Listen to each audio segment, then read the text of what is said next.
La cubierta de un barco pirata. El sol del Caribe derrite las tablas. La temperatura del aire es de 35 grados. La tripulación está al borde del motín, no por la falta de ron, sino porque está caliente. No es una simple incomodidad, es una tortura.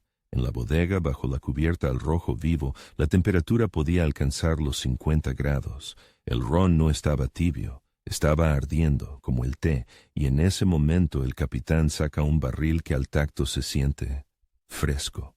En un mundo sin refrigeradores, esto equivale a magia, un verdadero milagro que violaba todas las leyes de supervivencia en aquel infierno flotante. Un ron caliente no es solo desagradable. El alcohol caliente se sube a la cabeza más rápido, provocando no una embriaguez, sino una agresividad ciega y golpes de calor. Pero el principal problema era el agua. El agua dulce en los barriles se corrompía rápidamente, convirtiéndose en un caldo de cultivo para enfermedades. El ron la desinfectaba, pero beber aquel brebaje alcohólico y caliente en los trópicos era peligroso para la moral y la salud. El grog frío no era un lujo, sino una herramienta de control. La bebida en sí surgió gracias al almirante británico Edward Vernon. En 1740 ordenó diluir el ron con agua para combatir el alcoholismo. Los piratas adoptaron esta práctica, pero se encontraron con un problema. El grog caliente con agua corrompida era un foco de disentería. El grog frío era, literalmente, una cuestión de vida o muerte. Este método no requería nada que no estuviera ya en cada barco. Su principio es tan simple que le sorprenderá por qué no se le ocurrió antes. Y lo más asombroso, esta misma tecnología, cientos de años después, salvó la vida de soldados en los desiertos. Este mismo principio es la base de la bolsa refrigerante australiana que usaban los buscadores de oro en la década de 1890. Y del refrigerador africano Zir, que permite a los agricultores de Nigeria conservar verduras durante semanas sin electricidad. Los piratas fueron pioneros involuntarios de una tecnología global de refrigeración ecológica. No luchaban contra el calor, luchaban contra la física misma. Su principal enemigo era el propio barco. Imagínenlo no como un refugio, sino como un horno gigante flotando en el océano. La brea negra con la que se calafateaban las grietas funcionaba como un absorbente perfecto de la radiación solar, convirtiendo la cubierta en una sartén al rojo vivo. El calor penetraba en el interior, cociendo lentamente los barriles de ron incluso en el rincón más oscuro de la bodega. Cualquier intento de sacar un barril a cubierta para ventilarlo solo aceleraba el calentamiento. Era una batalla perdida antes de empezar. Hoy usted usa un termo. Los piratas tenían un barril de roble, un aislante terrible. Desde el punto de vista de la física, su índice de resistencia térmica, o valor R, es de aproximadamente 2. Un vaso de café desechable de poliestireno tiene un valor R de 5. El barril pirata aislaba el calor 2 veces y media peor que el vaso que usted tira sin pensarlo. Intentar mantener algo fresco en él era como llevar agua en una cesta. El único lugar relativamente fresco, la centina por debajo de la línea de flotación, estaba en contacto con el agua del Caribe a 28 grados. Eso no es enfriar, es simplemente un calentamiento menos rápido. Su smartphone, al sobrecalentarse al sol, activa el modo de limitación térmica. El procesador ralentiza artificialmente su funcionamiento para no quemarse. Lo mismo ocurría con la tripulación. Un pirata sobrecalentado es un mecanismo ineficaz y agresivo. El problema de enfriar el ron estaba directamente relacionado con la capacidad de combate de todo el barco. Enfrentados a una tarea imposible, el ingenio pirata inició un proceso que hoy llamaríamos I+D. Actuaron como una startup, plantearon una hipótesis, realizaron una prueba y la mayoría de las veces fracasaron. Arrastraron barriles por la borda, pero el agua salada estropeaba el ron. Los enterraron en la arena de las islas, pero eso los hacía vulnerables. Cada iteración fue un fracaso. Y fue precisamente el análisis de estos fracasos lo que los llevó a un descubrimiento genial. Su primera idea fue la más obvia, el océano. Ataron los barriles con cuerdas y los sumergieron por la borda. El resultado fue un desastre. En primer lugar, el agua del Caribe está a 28 grados, no es hielo. En segundo lugar, el poroso barril de roble comenzaba a filtrar el agua salada del mar, arruinando el preciado ron. Fue una rápida lección de física llamada ósmosis. El agua salada más concentrada del exterior tendía a entrar hacia la mezcla menos salina de ron y agua para igualar la concentración. El barril funcionaba como una membrana y el ron se volvía inevitablemente salado. La siguiente hipótesis, la arena, a la sombra de las palmeras, debía de estar más fresca. Durante las escalas enterraban los barriles en las playas. Funcionaba, pero era terriblemente impráctico. El ron se necesitaba en el mar, no en tierra. Quizás de aquí surgió la leyenda de los tesoros enterrados. Los piratas no enterraban oro, sino algo más importante, agua dulce y ron. El mapa del tesoro era un mapa de supervivencia, y había otra persona que odiaba estos experimentos, el tonelero del barco. Para él, cada barril era un dispositivo de alta tecnología. La inmersión constante en agua salada destruía la madera.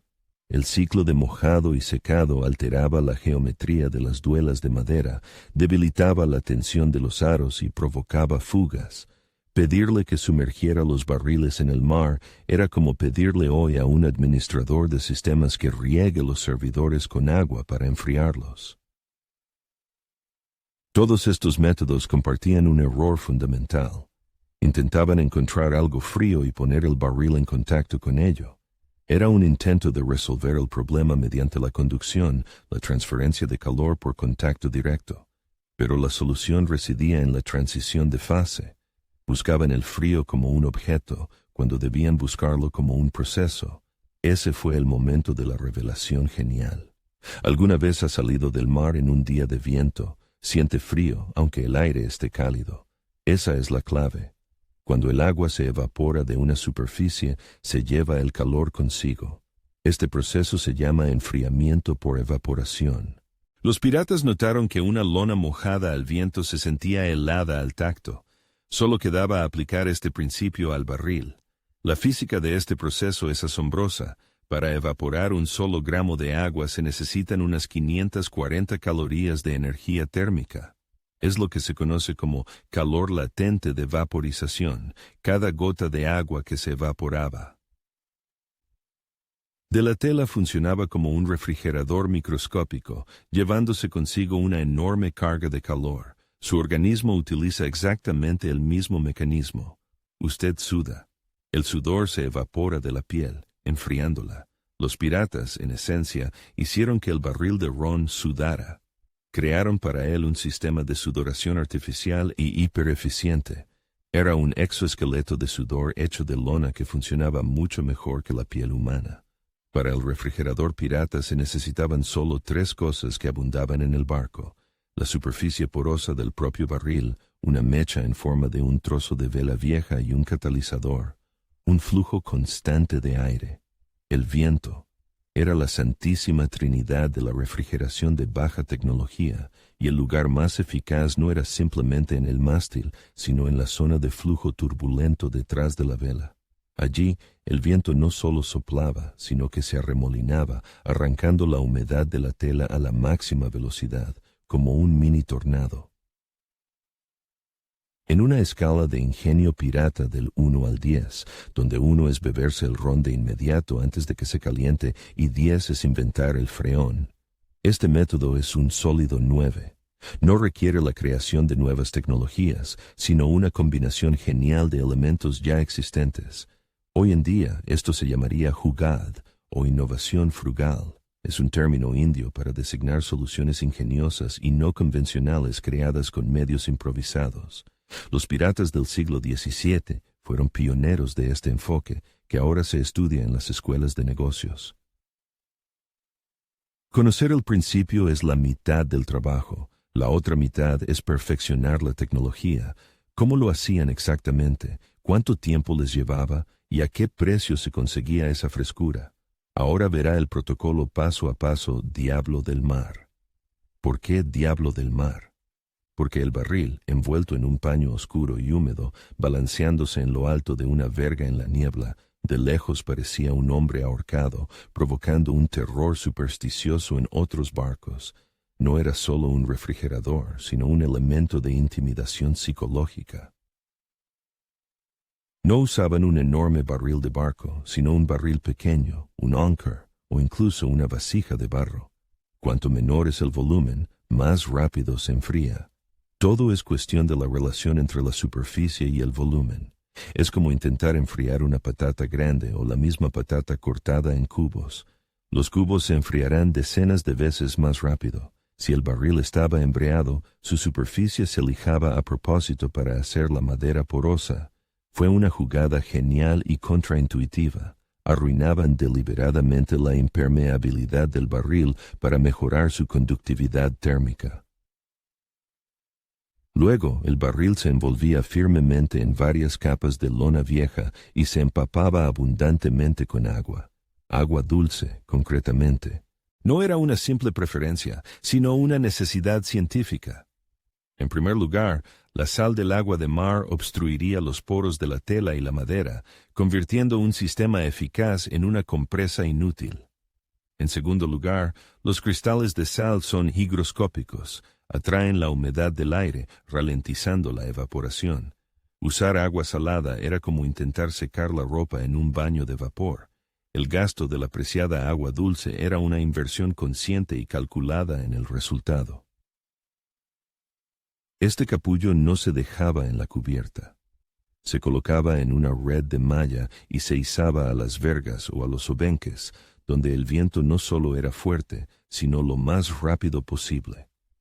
Utilizaban intuitivamente lo que hoy se conoce como el efecto Venturi. El flujo de aire, al rodear el mástil y las velas, se aceleraba. El barril, suspendido en esa zona, entraba en un túnel de viento natural. Esto aumentaba la velocidad de evaporación varias veces en comparación con cualquier otro lugar del barco. La tela se secaba. Por eso, un marinero o un grumete se encargaba de la guardia. Su tarea era subir regularmente y regar el capullo con agua.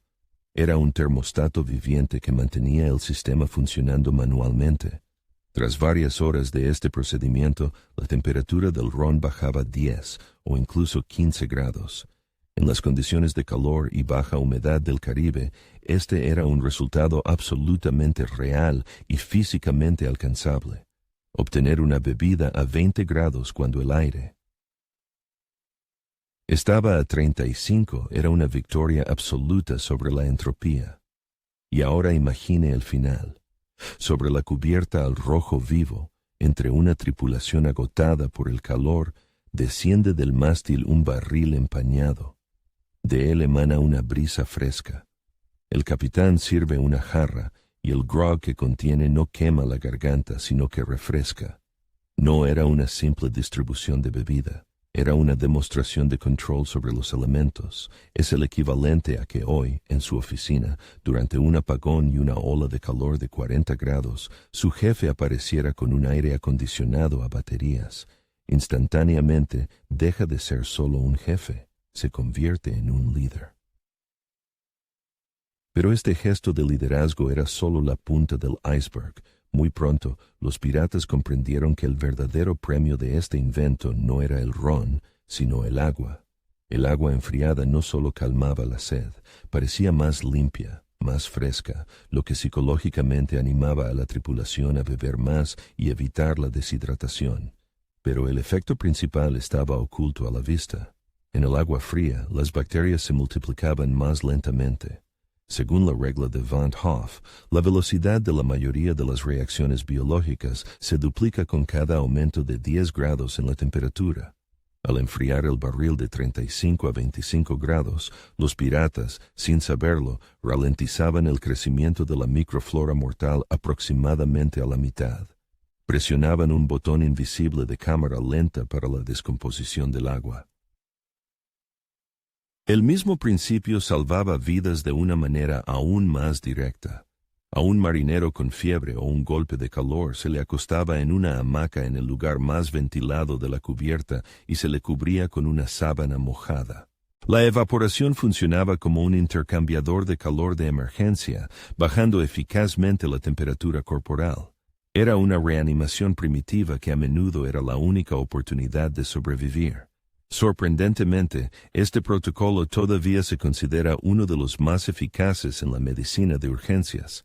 Es incluso mejor que los baños de hielo, que provocan la constricción de los vasos sanguíneos de la piel y pueden atrapar el calor dentro del cuerpo. Los piratas utilizaron intuitivamente un método con el que hoy se salva a maratonistas y soldados en el desierto. Y ahora es su turno. Imagine, hace calor, se ha ido la luz en su casa. El refrigerador no funciona, tiene un trozo de mantequilla, una maceta de barro, una camiseta vieja y un cubo de agua. Su misión, evitar que la mantequilla se derrita durante 12 horas. No es un acertijo hipotético. Es el principio de funcionamiento del refrigerador africano Zaire.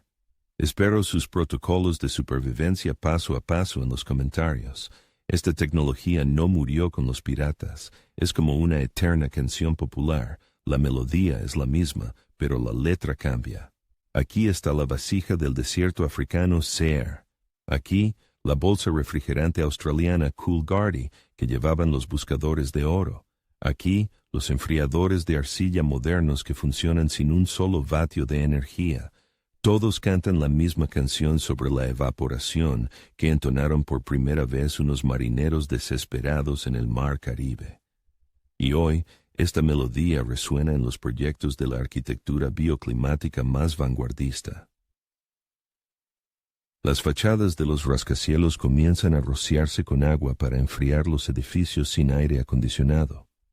El truco pirata se está preparando para funcionar a escala de una ciudad entera. Esta historia nos deja 3 reglas simples. Primero, observa.